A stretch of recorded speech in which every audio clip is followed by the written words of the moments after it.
All right. Hi, everybody. Thank you so much for joining our HRA Kitten Foster Socialization Training. I'm Jennah Billeter. I'm the Director of Foster Programs here at the Humane Rescue Alliance. We have with us tonight Sarah Dottie, who's our Foster Program Manager, and Lisa Stemcosky, who is, what's your job title, Lisa? Feline Behavior Manager. Feline Behavior Manager. Both Lisa and Sarah are cat experts, and I'm so excited to have them both here with us. So without further ado, I'm going to let Lisa take over the presentation. Okay, hi everyone. Thanks, Jennah and Sarah. I'm Lisa. I'm the Feline Behavior Manager here at Humane Rescue Alliance. I'm a certified cat behavior consultant and a certified professional dog trainer as well, and shelter behavior affiliate. So first of all, thank you so much for fostering. I can't thank you enough and let you know that you really make a big impact on the animals that come into our care. So speaking of animals coming into our care, we want to talk about kittens, kitten socialization in particular, and talk about how we can raise a confident kitten that goes off into their adult cat life being a happy, healthy, social cat and a great family companion. Okay, so what is a well-socialized cat? A well-socialized cat is a cat that has skills and experience in place to cope with changes in the environment. And why is that important? It's important because we want to make sure that the cats or kittens grow up to be cats that have a quality of life and protect our adopters. We don't want a cat to be stuck in a world if they're scared and feeling that they have to hide all the time, or feeling that they have to be aggressive all the time just to feel like they have to survive. We also want to protect our adopters because we want to make sure that they get the cat that they intended to get. A member of the family, a social companion, not one that they don't ever see, who hides under the bed or in the closet all the time, unless that's something that they were looking for, just a friend to have around the house. But we want to make sure that these cats are happy and healthy, emotionally as well as physically. Okay, so socialization happens only during what's called the critical period. That period is a specific stage in an animal's lifespan that when the neuroreceptors and nervous system are just really like open and pliable and ready for exposure and experiences. Now, if an animal doesn't receive appropriate exposure to just changes in the environment during that period, they won't necessarily learn how to cope with those changes in the environment as they get older. Or it may be difficult for them to learn how to cope with that. And sometimes they just never learn how to deal with just life. The critical period and the fear that is the result of the lack of socialization, it's a mechanism to preserve the species, to preserve themselves. What I don't know anything about, I should be afraid of. So therefore, I'm going to run away or hide or fight. So that's why we had the critical period. So for kittens, it's especially short and it's especially young. For kittens, that critical period is 4 to 8 weeks of age. That is the critical period for socialization.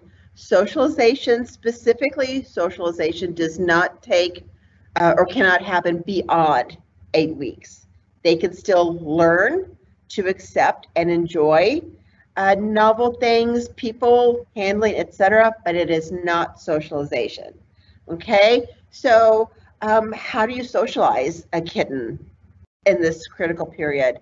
You expose it to life. What is that kitten's life going to be like? Is it going to have different people come into its world, different genders, ages, sizes, shapes? What kind of like household sounds will the kitten be exposed to or have to like deal with in life?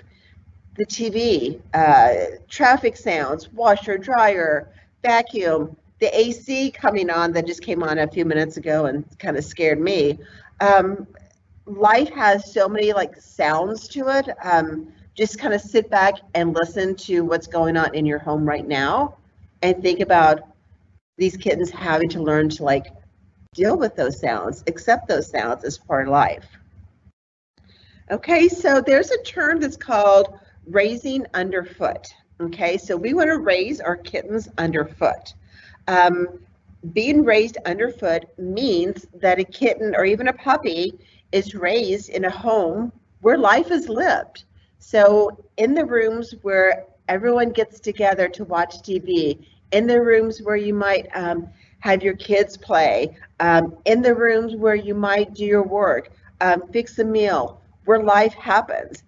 And we want to raise our kittens to be, or we want to raise them underfoot, so they get a sense of what life is like in a typical home.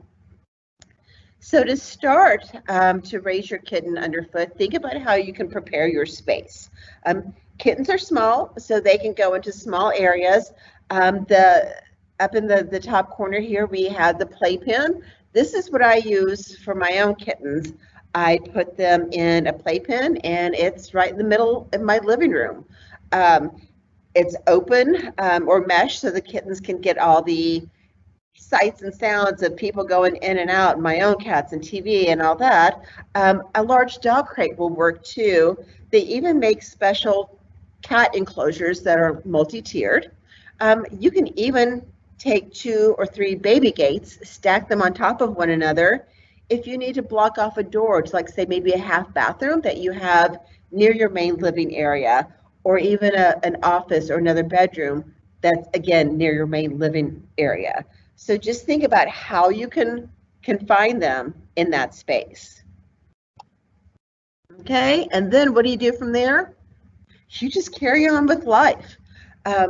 You do your laundry, you do your dishes, watch TV, vacuum, pots and pans will clank around. You just do what you would normally do in a normal day at home. Or now it's the normal day in the office too. So just carry on like you normally would and let your kittens be in the middle of what life is like. Okay? So don't forget that it's not just about going on with your normal life with your kittens in the home with you and hanging out in your living space. It's also about introducing them to novel things, novel people, sights and sounds, even other animals.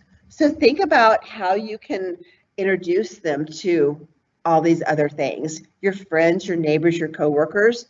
Are you in a situation where you can take your kittens to work? Great, take them to work and let your coworkers interact with them, pet them, touch them, hug them. Do you have friends or neighbors that would be willing to come over and interact with your kittens? Or do they have kids that you can borrow for an hour or so and let them interact with your kittens? Even letting your kittens interact with other animals in your home. If you have a dog, an exposure to another species like a dog is really beneficial. This is an imprint that your kitten's going to carry with them for the rest of their lives. Also, if you have another cat and your other cat is comfortable with being around kittens, that can be a great friend and a great how to be a cat teacher for those kittens. So expose them to as many different things as you can. Okay.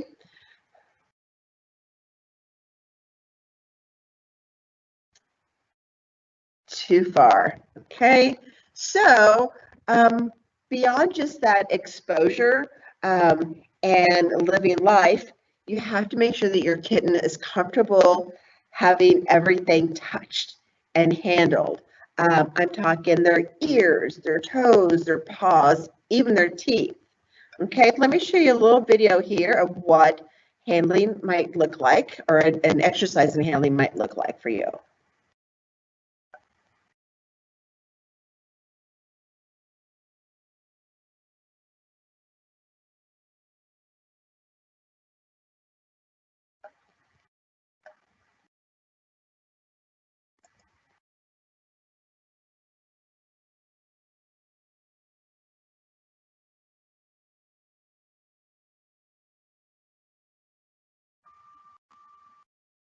Okay, so you just want to gently rub the kitten all over their body.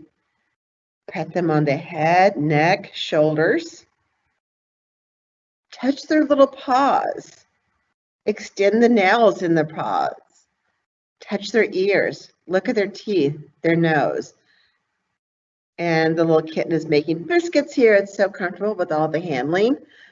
But practice this with your kitten on a daily basis.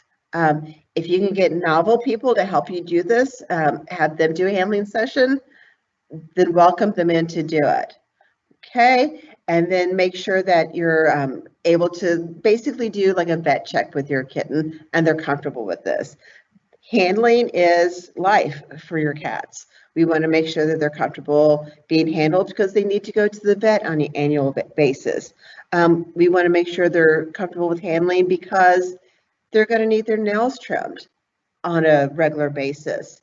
We want to make sure that they're comfortable with handling because people want to pet their cats and hold their cats and hug their cats.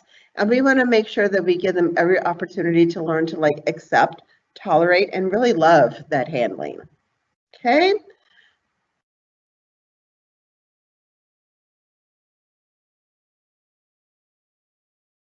Sorry, my screen's not. Oh, there we go. All right. So I really want to stress that socialization is for all kittens. It's not just for the kittens that you might bring into your home that are what we call hissy pops, those that are hissing or spitting. Socialization is for all kittens. Even if you're like, oh, this kitten is so sweet and so nice already to me, they don't need to be socialized. We had this really short window to make a huge impact on this little creature's life, and we may not even see the effects of socialization or lack of that socialization until they reach social maturity. So you might have a kitten that grows into a cat that seems nice and social. They hit social maturity at 2 to 3 years old, and suddenly they're scared of everything. And that comes down to that lack of socialization. So we don't want to just assume that they don't need it because they do need it. We also can't assume that behaviors are going to be generalized.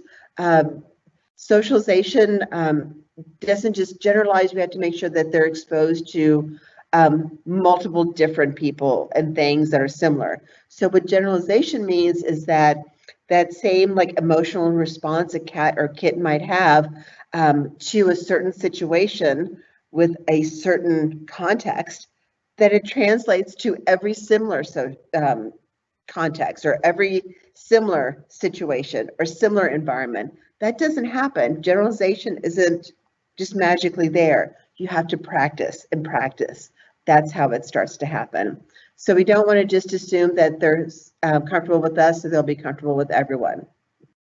And keep in mind that it's the only opportunity we have to socialize. We have 4 weeks to make the biggest impact on these kittens that's going to last the rest of their lives. Okay, so that's how important it is. Okay, so do you have any questions for me?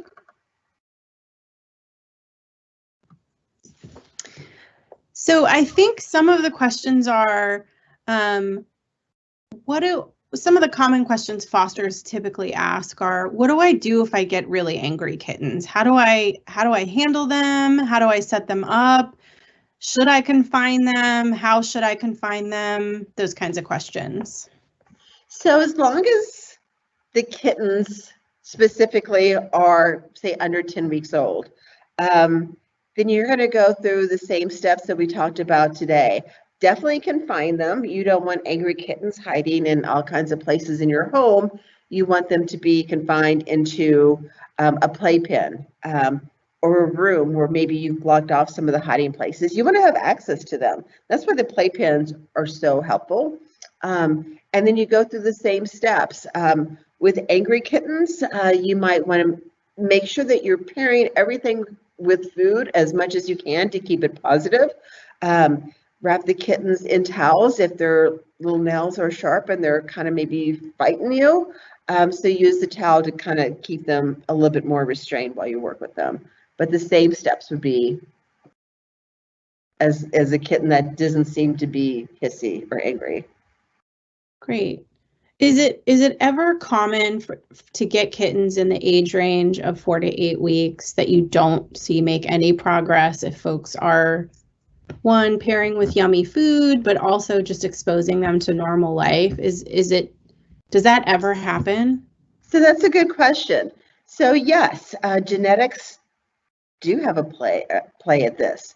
In fact, there was a study done by Dr. McCune who found that it was the daddy cat who made the biggest difference in a kitten's level of friendliness. So the friendlier the dad cat was, the friendlier the kittens would be. So if you have a cat that is the dad cat and he's really scared or he's really aggressive, then the kittens will have a higher likelihood of being that way. Same thing with mom. If mom is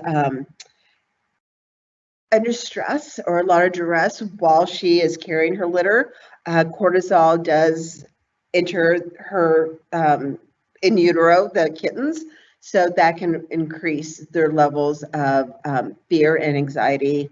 So yeah, sometimes nature does play its part, but we have to do all we can in the nurture side that we can. Wow, that's super interesting. So what happens once kittens are past that 8-week mark? You said it wasn't socialization. What would you call it? So after 8 weeks, it becomes a learned behavior. It becomes like a learning experience. So socialization for any species can only happen during the critical period. And I'm kind of a stickler about using that word correctly. So socialization ends there, but that does not mean that the kitten cannot learn. So the kitten can learn. It may not generalize as quickly, and it may not generalize at all, but they can still learn. They can learn to tolerate handling and touching up to ideally, well, studies do show, and this is again is the McCune study, who said that up to 12 weeks of age, the kitten does benefit from handling.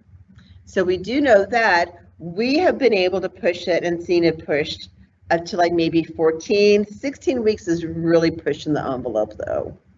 Okay, cool. Maybe we'll do another training session on those older kitty cats for our foster parents. Absolutely. So Sarah is here and able to join us. Sarah, do you have anything else to add? Let's see. I would say the only thing I would say is just that I think hissy popper kittens are my favorite things to foster. They look like they're so fierce and they think that they can kill you in the very beginning. And then when they're little, it's just, 2 or 3 days later and they're a melting pile of purrs in your lap. It's just so gratifying. I just absolutely love hissy kittens. All right. Well, if you're interested in fostering this population, we hope you sign up on deck and let us know, and we'll be happy to match you up with some hissy popper kittens. Thank you, Lisa, so much for your time this evening. Thank you, Sarah, and thanks for everybody for attending our training.